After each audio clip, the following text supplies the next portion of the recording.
recepção, devolução para ele. Boa jogada, agora bate em cima do goleiro Emerson. Quase o gol do Grêmio em Porto Alegre, numa bonita tabela. Na esquerda, Fábio Santos está livre. Rodou bem o Grêmio, vem o cruzamento, é boa bola no cabeceio.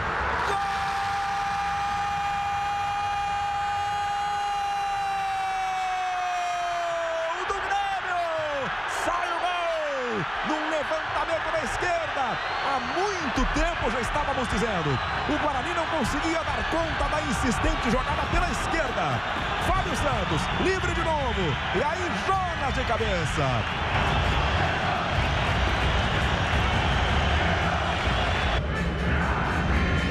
Aí vem atacando o Guarani. Aqui na direita você acompanha o Rodrigo Hefner. Fintou, ganhou, cruzou, fechado, olha só, a bola batendo no travessão.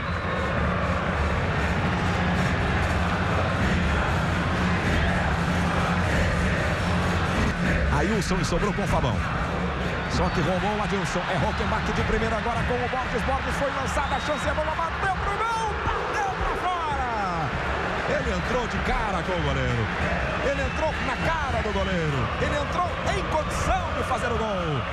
Brigando lá com os jogadores do Guarani. Batida pra fora do Fábio Rockenbach. Uma espetada na cobrança de Mário Lúcio. Baiano fechado, salvando o goleiro Vitor. Que pancada do Baiano. Olha só que bola venenosa do jogador do Guarani. Aí vem a bola. Jonas. Chegou Souza. E a bola sai ao lado direito do gol do Emerson.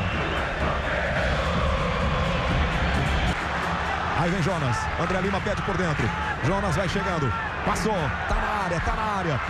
A bola para trás agora. Souza chegou para bater. Bateu fora. Mazola. Foi no fundo. Vitor faz a defesa. Tem bola para a ponta esquerda. Passou o Fábio. Bem, o Fábio arriscou o chute. E uma bola em cima. A defesa acontece. O goleiro Emerson do Guarani. Qual é a sua avaliação sobre o resultado do jogo?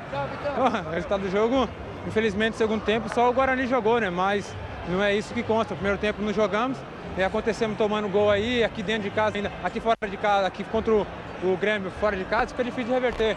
Mas aqui está de parabéns pelo segundo tempo que fizemos.